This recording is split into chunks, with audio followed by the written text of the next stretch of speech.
ruling by tweet. It's so fucking ridiculous. It's so just maddening.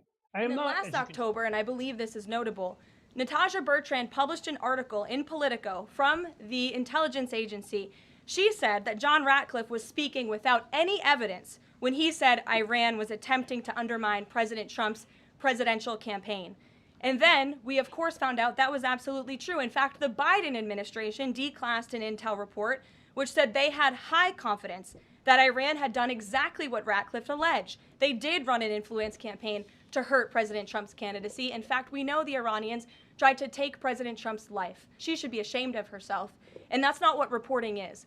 Journalism is trying to find the facts and the truth. And this week, we saw this same reporter being used to push a fake narrative to try to undermine the President of the United States, and more importantly, the brave fighter pilots who conducted one of the most successful operations in United States history. And I think the American people fully know that this operation was a complete and total success. Well, no, but I will go with you. It is utterly infuriating, but at the same time, also, it's as we all know, oh my God, were right wingers outraged by Bill Clinton in the early 90s because the Bill Bennetts and all of them.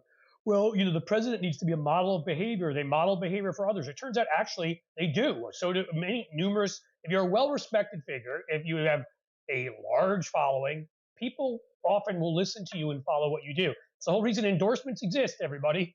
And so, but amazing how they made excuses for this guy and forgot about all of it. In that, and I wrote this in Substack yesterday. I'll ask you all to check it out. You're here, so you know we're at blueamp.co.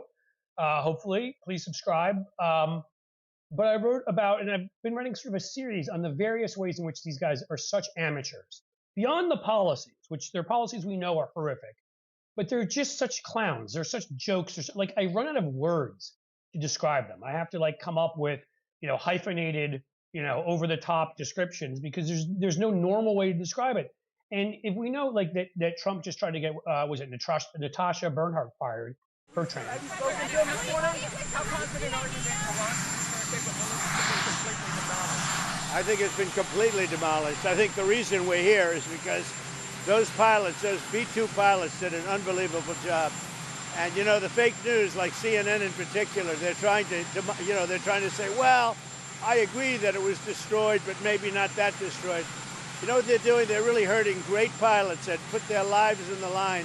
CNN is scum, and so is MSDNC. They're all, and frankly, the networks aren't much better.